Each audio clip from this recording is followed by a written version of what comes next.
When a TV show called Roseanne first appeared on American television back in 1988, it wasn't like all the other funny shows on TV. It was special because it showed what real life was like for regular working families. The show didn't pretend everything was perfect. It showed families who had to work hard for their money and deal with real problems. And right in the middle of all of it was an actor named John Goodman, playing a dad that everyone watching could understand and relate to. For almost 10 whole years, John Goodman worked right alongside the star of the show, Roseanne Barr. They acted together on camera and worked together behind the scenes. They went through happy times full of laughter, crazy and wild moments, and times when they changed how TV shows were made. But while everyone was laughing at the jokes and the show was breaking records for how many people watched it, something bad was secretly growing. There was fighting, people feeling hurt and betrayed, and then one terrible decision that destroyed everything they had built together. Now, many years later, John Goodman has finally decided to talk about what really happened. He's telling the truth about what brought everything crashing down, and why he knows things can never go back to the way they used to be. Before the whole world knew him as Dan Connor, the dad on Roseanne, John Goodman was just a quiet, ordinary kid growing up in a small town called Afton, Missouri.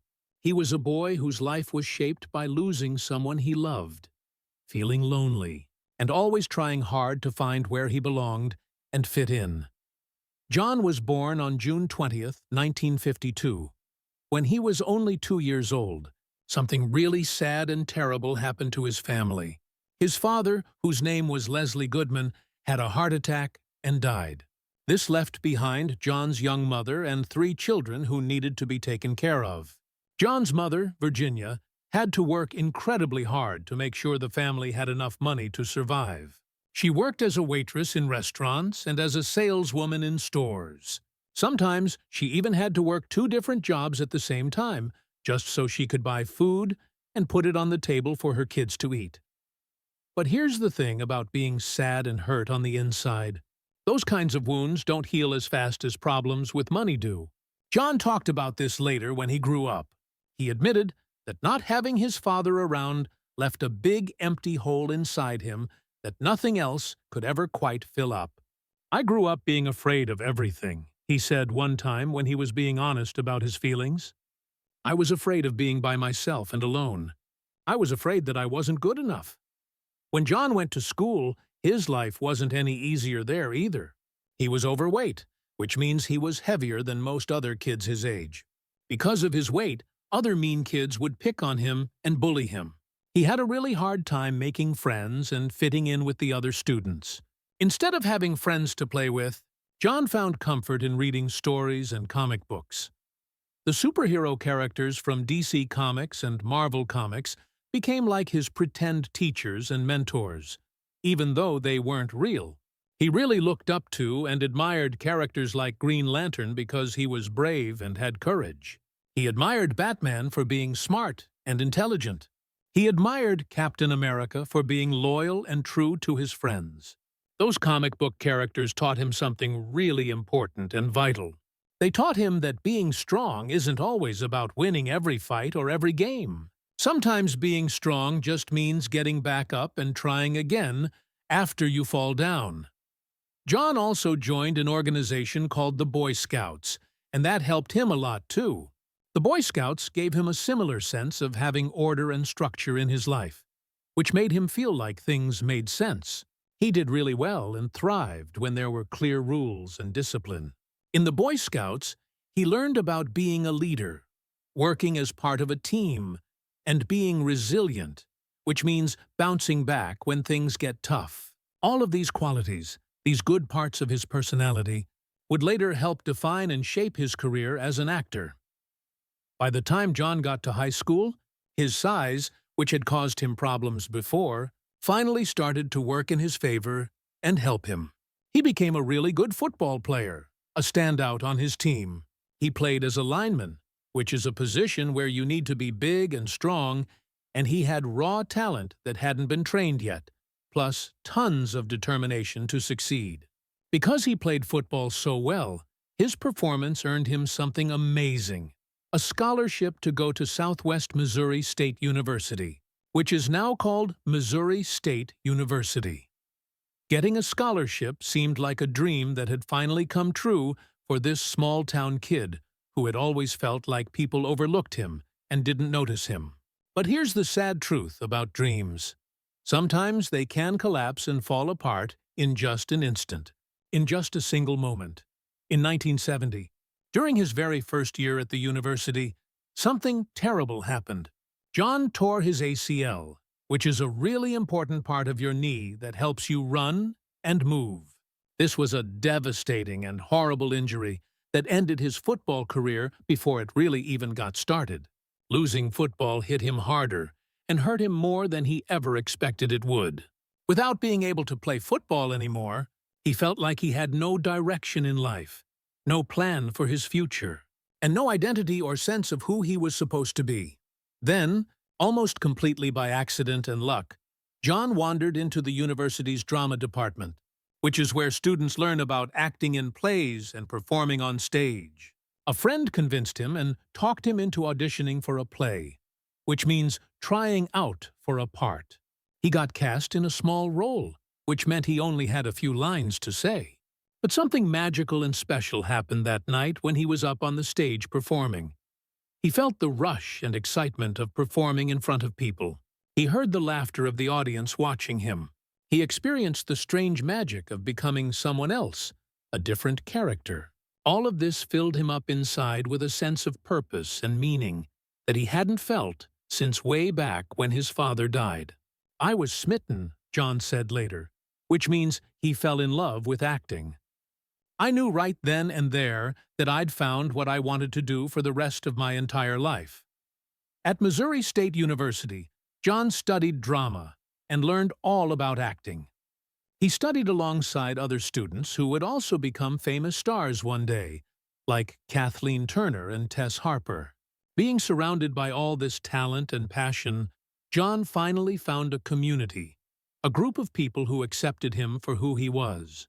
Acting didn't just give him a career and a way to make money. It gave him a sense of belonging, of finally fitting in somewhere.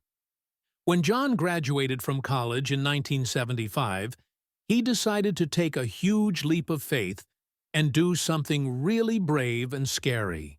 He got on a bus heading to New York City, and he only had $1,000 in his pocket that he had borrowed from his brother. His mother was absolutely terrified about this decision. "She thought I'd get mugged by criminals or starve because I had no food," John remembered later. But here's the thing. John wasn't afraid anymore.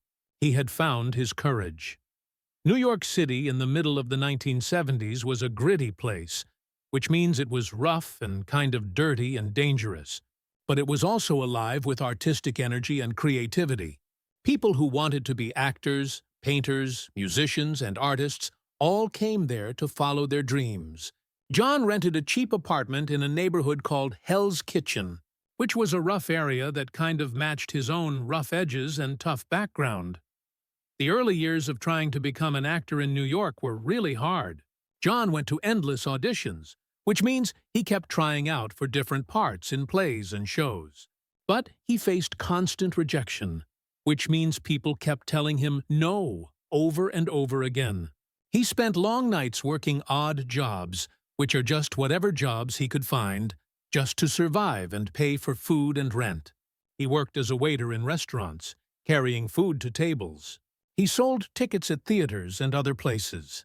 He even worked one crazy, chaotic night as a bouncer at a nightclub, which is someone who keeps people in line and throws out troublemakers. But he quickly realized he wasn't built for violence and fighting, so that didn't last long. Still, through all of this, John refused to quit or give up.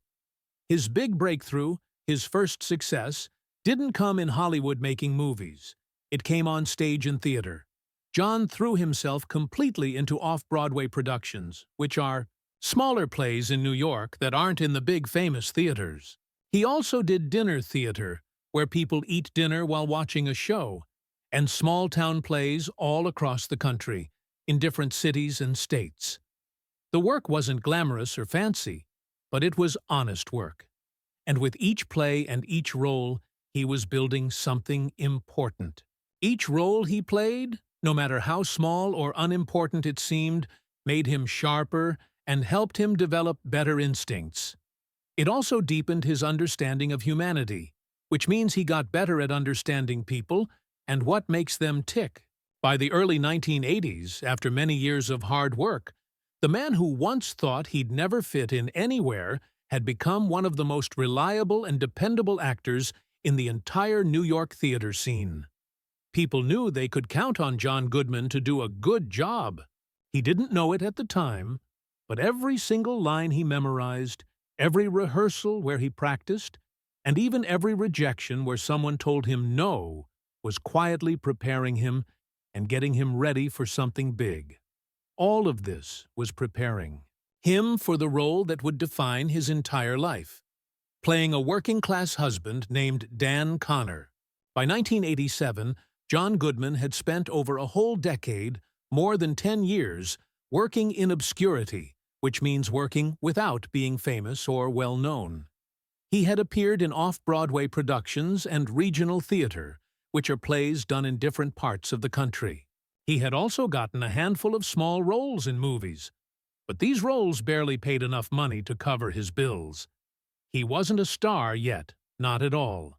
But he had something that Hollywood, where movies and TV shows are made, couldn't ignore or overlook.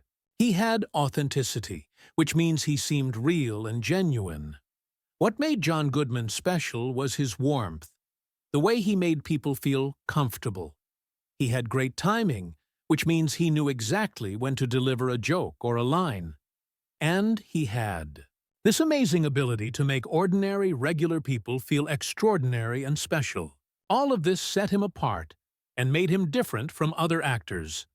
And that's exactly what ABC, a big television network, needed when they started trying to find actors for a new sitcom they were making. This new show was being built around a brash, which means bold and outspoken, working-class comedian named Roseanne Barr. The concept, or basic idea, of the show, called Roseanne, was simple but revolutionary, which means it changed everything. The show wasn't going to be about glamorous, fancy families who lived in big, beautiful houses with no problems. Instead, it was going to be about real people who struggled with money, who argued with each other, who loved each other, and who laughed their way through everyday life. The show was going to be messy, raw, and deeply American, showing what real American families were really like. The producers, the people in charge of making the show, had already found their Roseanne, the actress Roseanne Barr, to play the main character. But they were still searching for someone to play her husband, someone who could be a believable blue-collar man, which means a regular working guy, but who also had heart and feelings. Dozens and dozens of actors came in and auditioned, trying out for the part, but no one felt right. None of them seemed perfect for the role. Then John Goodman walked in for his audition. At the time, John was performing in a play called Anthony and Cleopatra in Los Angeles when ABC called him and asked him to come in and audition. The moment. He met Roseanne Barr in person. The chemistry between them was undeniable, which means it was so obvious that no one could deny it or miss it. Roseanne was blunt, which means she said exactly what she thought without sugarcoating anything. She was sarcastic, which means she made jokes that were kind of sharp and biting. And she was tough as nails. John, on the other hand, was steady and calm, quick-witted, which means he was smart and could think fast, and effortlessly genuine, which means he was naturally real and honest without even trying. During their test scene, when they acted together to see if they worked well as a pair, John slid into the character so naturally, so easily, that Roseanne immediately barked at him. "Shut up!" without even missing a beat or thinking about it. John just laughed at this, and then he tossed the attitude right back at her, giving it back to her just as good as she gave it. The whole room erupted, which means everyone started laughing and getting excited. A producer named Marcy Carsey, one of the people in charge, said later that within just 30 seconds of watching them together, everyone in the room knew, without any doubt, that John Goodman was Dan Connor. They had found their perfect actor. When Roseanne premiered, which means when it first appeared on TV, on October 18, 1988, it was an instant hit right from the very start. The show didn't just attract viewers and get people to watch. It captivated them, which means it grabbed hold of people's attention and wouldn't let go. Within just a few weeks of being on the air, the show climbed all the way to the top of the Nielsen ratings, which is how TV networks measure how many people are watching different shows. By the end of its very first season, Roseanne was the second most-watched show in all of America. On average, over 36 million viewers watched the show every single week. Think about that number, 36 million people.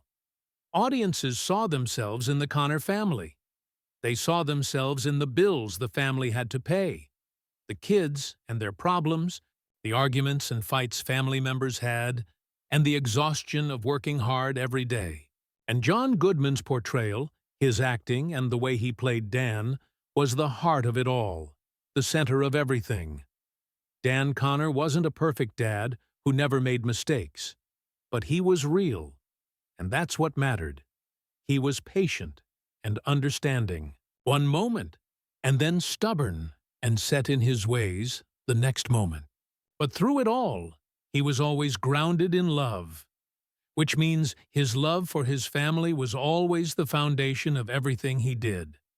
Behind the scenes, when the cameras weren't rolling, the dynamic or the relationship between John Goodman and Roseanne Barr mirrored, or was similar to, their on-screen marriage as Dan and Roseanne.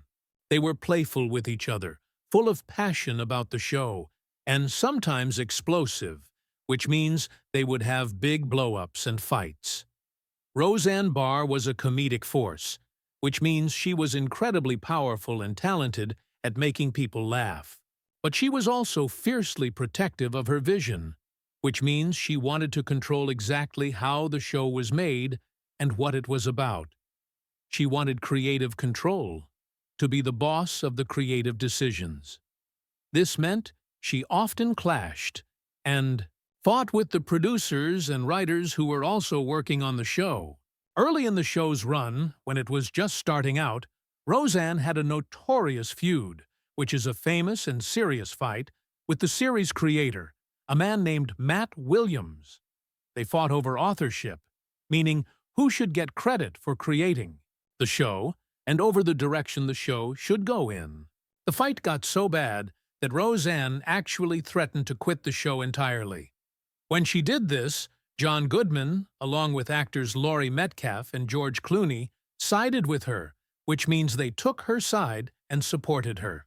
Because these actors supported Roseanne, this led to Matt Williams's departure, which means he left the show.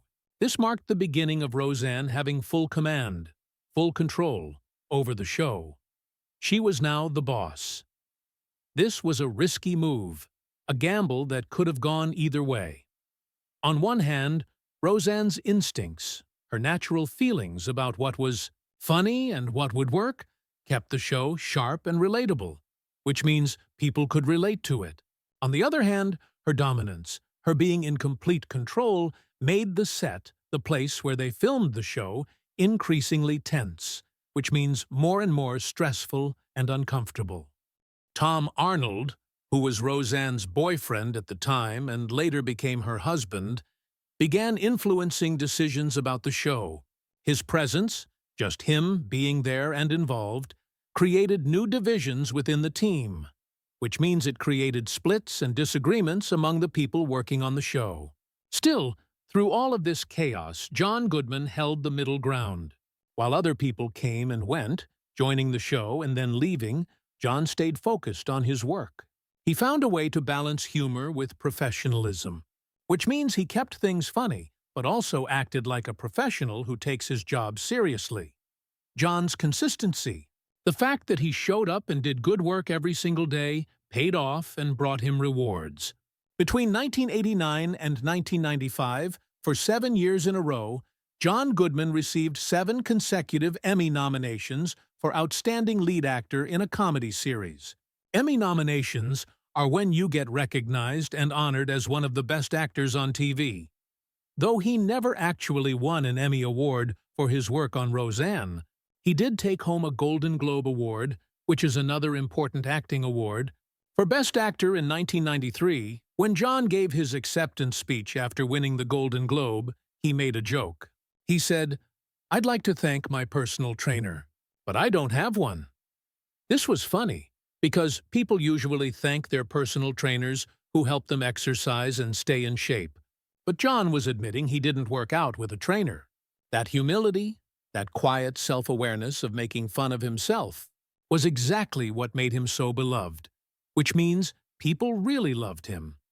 John Goodman's performance, his acting on the show, didn't just make the character Dan Connor famous. It actually changed how television portrayed fathers, how TV shows showed dads. For decades, for many, many years, TV dads had been distant, seeming far away from their families. They had been polished and perfect-looking, or unrealistically perfect in ways that real dads could never be. Dan Connor was none of that. He wasn't any of those things. Dan was sweaty from working hard. He was tired from long days at work. He was funny and made jokes. And he was fiercely loyal, incredibly dedicated to his family. He was a man who loved his family deeply, even when he didn't always know how to show it or express it properly. Viewers all across America saw their own fathers in Dan Connor. They saw their dads reflected in this character on TV, and that made the show even more special to them. But here's what was happening at the same time. As the ratings soared and went higher and higher, as more and more people watched and the show became more successful, the weight of fame, the pressure of being famous, began to take its toll, which means it started to hurt and cause damage. Roseanne Barr was becoming one of the most powerful women in all of Hollywood. And with that power came enormous pressure to maintain success, to keep the show successful and popular. The set, the place where they filmed, which had once been full of laughter and joy, started to feel heavy with expectation and exhaustion. Everyone was expected to keep making the show great, and everyone was getting tired. John Goodman often found himself caught right in the middle between loyalty to his co-star Roseanne and the need for peace and calm on the set. He once said that working with Roseanne was like being on a roller coaster ride with no brakes, which means it couldn't stop or slow down. The highs, the good times, were exhilarating and thrilling and exciting. But the lows, the bad times, were unpredictable, which means you never knew when they would happen or how bad they would be. And though Roseanne became a cultural phenomenon, which means it became a huge part of American culture that everyone talked about, the chaos behind the curtain, the problems no one could see on TV, hinted at a storm that was only just beginning to form. Trouble was brewing, and things were about to get much worse. The 1990s were the golden years of Roseanne, the best time for the show. But behind all that success and all those good times lay constant turmoil, which means there were problems and chaos all the time. Roseanne Barr's personal life, what was happening in her life off the show, became inseparable from the show itself, which means you couldn't tell where one ended and the other began. Her marriage to Tom Arnold and his increasing influence on production, his growing power and control over how the show was made, created tension among the cast, the actors, and the crew, the people who worked behind the scenes. Many people, including John Goodman, felt the atmosphere change from collaboration, which means everyone working together as a team, to chaos, which means everything felt out of control and crazy. Roseanne Barr became unpredictable, which means you never knew what she was going to do next. Sometimes she would rewrite scripts at the very last minute, changing what the actors were supposed to say right before they had to film. Other times she would alienate longtime writers, which means she would push away and upset the writers who had been with the show for years. John Goodman, who was known for his patience, his ability to stay calm, often acted as the peacemaker. He tried to keep peace between everyone and smooth things over.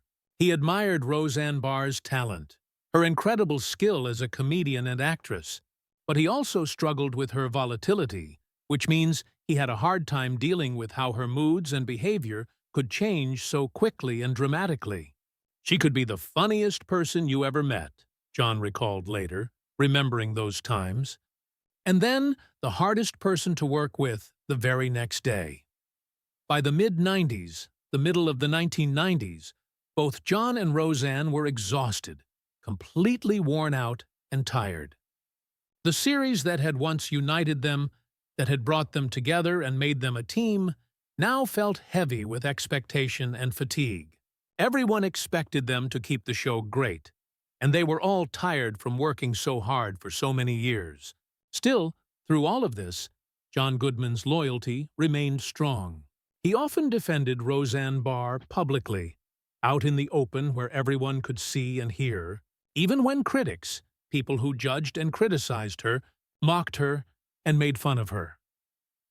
When the show finally ended in 1997 after 9 seasons, after running for 9 years, it was bittersweet, which means it was both sweet and sad at the same time. John Goodman was proud of what they had achieved and accomplished together. He was proud that they'd changed television forever, that they'd made TV different and better. But part of him, deep down inside, knew that they had burned out, that they'd used up all their energy and couldn't keep going the way they had been.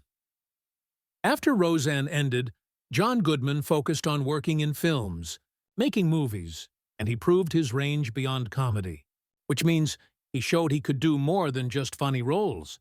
His partnership with 2 directors named Joel and Ethan Coen produced unforgettable performances, amazing acting that people would never forget, in movies like Barton Fink, The Big Lebowski, and Oh Brother, Where Art Thou? In each role he played in these movies, John balanced menace, which means being scary or threatening, with humanity, which means showing human feelings and emotions. This was maybe a reflection of the complexity, the complicated things he had learned from working alongside Roseanne Barr for so many years. But even as his career flourished, which means it did really well and took off, his personal life fell apart and got worse.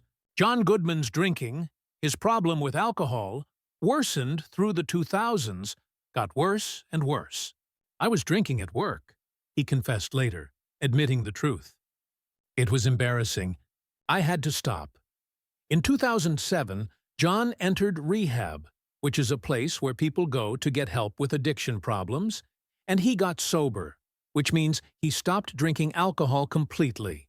He credited his wife and daughter for saving him, for helping him get better and turn his life around. Getting sober was a turning point, a moment when everything changed for the better.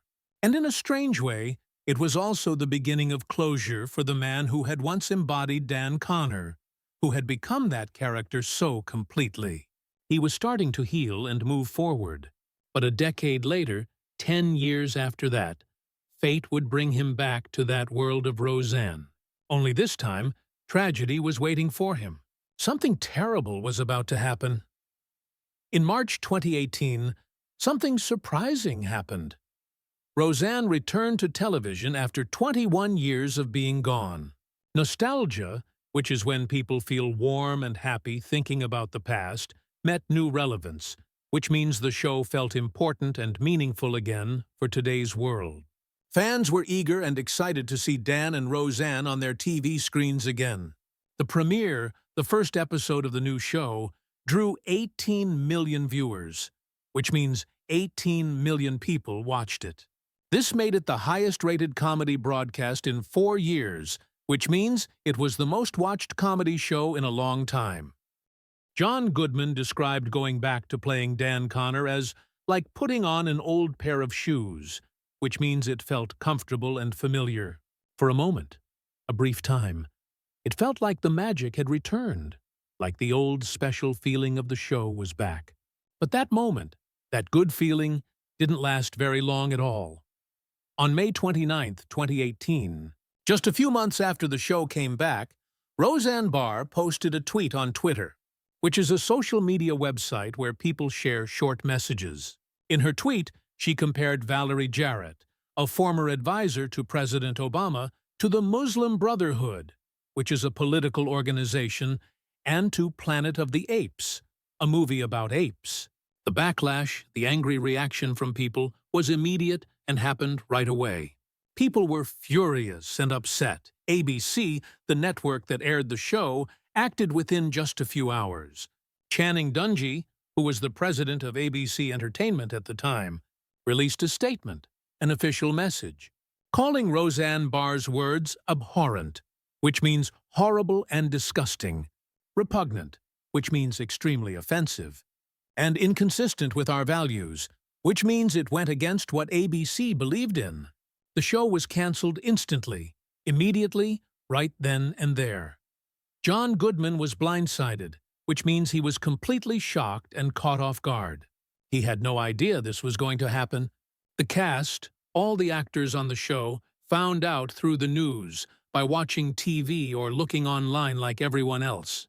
Nobody from ABC called them first to tell them. Millions and millions of dollars were lost overnight, in just one night. Money that people were expecting to make from the show just disappeared.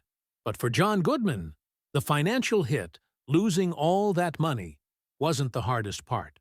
The really hard part was emotional, about his feelings.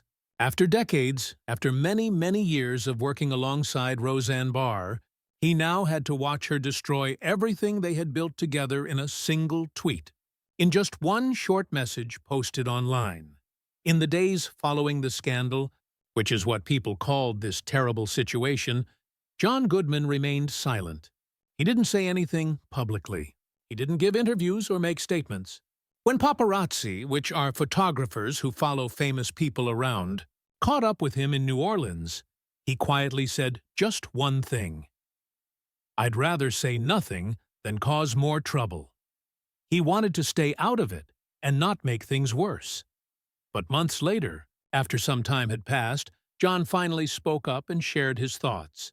In an interview with a newspaper called the Sunday Times, John Goodman actually defended Roseanne Barr.